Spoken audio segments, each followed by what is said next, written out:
Cam जो public तो आज हम करने वाले हैं बेसिक स्टेटिस्टिक जो टॉपिक है हमारा।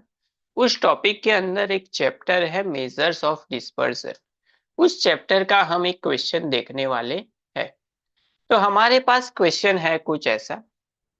अ man has the choice of running either a hot snack stall और an ice cream stall at the seaside resort during the summer season.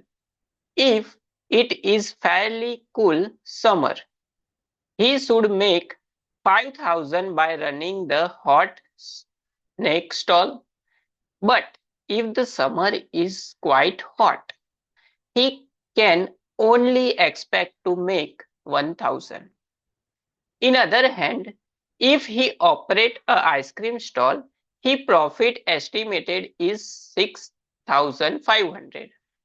If the summer is hot, but only rupees 1,000 if it is cool.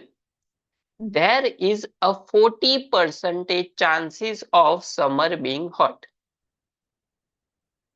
Should he opt by running hot snake stall या फिर ice cream stall? तो यहाँ पे इस data के ऊपर से हमको ये डिटरमाइन करना है कि उसे हॉट स्नैक स्टॉल चलाना चाहिए या फिर आइसक्रीम स्टॉल चलाना चाहिए। तो यहाँ पे सबसे पहले तो क्वेश्चन समझ लेते हैं। एक इंसान जो है उसके पास दो चॉइस है, या तो वो हॉट स्नैक स्टॉल चलाएगा या फिर आइसक्रीम स्टॉल चलाएगा। अगर वो समर में क्या चलाता है, हॉट स्नैक स्टॉल चलाता है, तो वो 5,000 रुपीज अर्न करेगा। अगर समर जो है वो थोड़ा सा हॉट होगा तो। बट अगर समर थोड़ा सा ज्यादा हॉट होगा तब, नॉर्मल कंडीशन से थोड़ा ज्यादा होगा, तब वो सिर्फ और सिर्फ कितने रुपीस कमाएगा? 1,000 रुपीज कमाएगा। अगर वो समर में आइसक्रीम स्टॉल चलाता है एंड अगर समर जो है वो हॉट इतना नहीं है, तब वो कितने रुपीस कमाएगा? 6,500 रुपीज कमाएगा। अगर समर थोड़ा सा क्या हो गया, कूल हो गया, तो वो सिर्फ 1,000 रुपीज कमाएगा। समर जो है उसके हॉट होने के चांसेस कितने हैं? 40% है, ये हमको दिया हुआ है। अभी यहाँ पे डेटा को सबसे पहले तो एनालाइज कर लेते हैं। कैसे? सबसे पहले तो समर जो है उसकी हॉट होने के परसेंटेजेस दिए हुए हैं। हॉट समर के परसेंटेजेस कितने हैं? 40%। इसका मतलब इसकी प्रोबेबिलिटी क्या हो जाएगी? 40/टोटल 100। इसका मतलब ये हुआ कि समर के हॉट होने की प्रोबेबिलिटी क्या है? 0.4% है। अभी दूसरा क्या दिया हुआ है? हॉट नहीं है तो दूसरा क्या होगा? कूल समर होगा थोड़ा सा। तो हॉट की हमको प्रोबेबिलिटी पता है, इसको अगर हम 1 में से माइनस कर देंगे 0.4, तो हमको क्या हो जाएगी? कुल समर की प्रोबेबिलिटी मिल जाएगी। यानी कि समर के कुल होने की प्रोबेबिलिटी कितनी है? 0.6% है। अभी यहाँ पे दूसरा दो डेटा दिया हुआ है, एक तो हॉट स्टॉल के लिए एंड दूसरा जो है वो आइसक्रीम स्टॉल के लिए।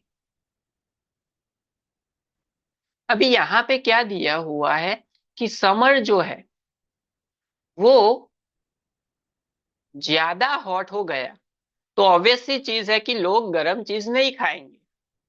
तब वो सिर्फ कितने रुपीस कमाएगा? 1,000 रुपीज कमाएगा। अगर समर जो है वो क्या है? हॉट है। तो इसका मतलब ये हुआ कि 1,000 के लिए क्या होगा? 0.4 ओनली। जब समर जो है वो 0.4 प्रोबेबिलिटी है उसके हॉट होने की, तब उसकी अर्निंग की प्रोबेबिलिटी क्या है? अर्निंग की पॉसिबिलिटी क्या है? 1,000 है। अगर समर जो है वो ज्यादा हॉट नहीं है, तब लोग गरम चीज खा सकते हैं। तो गरम चीज जब लोग खा सकते हैं, तो उसके लिए अर्निंग क्या है? उसके लिए अर्निंग है 5,000 रुपीज। कब? जब प्रोबेबिलिटी कूल समर की है तब। तो इसको अगर हम कैलकुलेट करेंगे तो 1000 × 0.4, 110 कैंसिल हो जाएगा, तो यहाँ पे आ जाएगा 400, प्लस यहाँ पे 6 × 5 30 होता है, तो यहाँ पे आंसर हो जाएगा 3000।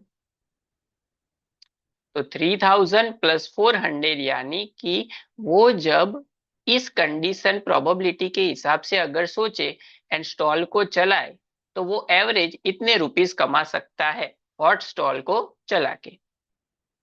अभी उसके बाद आ जाते हैं आइसक्रीम स्टॉल पे। आइसक्रीम स्टॉल में क्या है कि समर थोड़ा सा हॉट है, तो पब्लिक जो है वो आइसक्रीम खाएगी। तो इसका मतलब ये हुआ कि वो 6500 प्रॉफिट करेगा जब समर क्या है, हॉट है तब। यानी कि 6500 रुपीज वो कब कमाएगा, जब 0.4 प्रोबेबिलिटी है तब।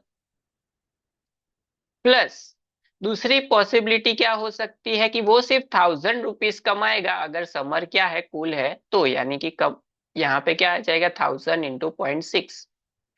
इसको अगर आप मल्टीप्लाई करोगे तो इसका जो आंसर है वो आएगा 2600, प्लस 1000 × 0.6 यानी कि 600। तो इन दोनों को ऐड करेंगे तो हमारा जो आंसर है वो आएगा 3200। अभी यहाँ पे हमको ये डिटरमाइन करना था कि वो जो इंसान है वो प्रॉफिट कब कमाएगा ज्यादा। तो वो जब समर के लिए जो कंडीशन दी हुई है उसको यूज करके हमने कैलकुलेट किया, तो वो 3400 कमाएगा हॉट समर में, हॉट स्टॉल में, एंड 3200 कमाएगा आइसक्रीम स्टॉल में। तो उसको प्रॉफिट जो है वो किस में ज्यादा होगा, 3400 में ज्यादा होगा। तो ये जो इंसान है उसको क्या रन करना चाहिए, हॉट स्टॉल जो है वो रन करना चाहिए।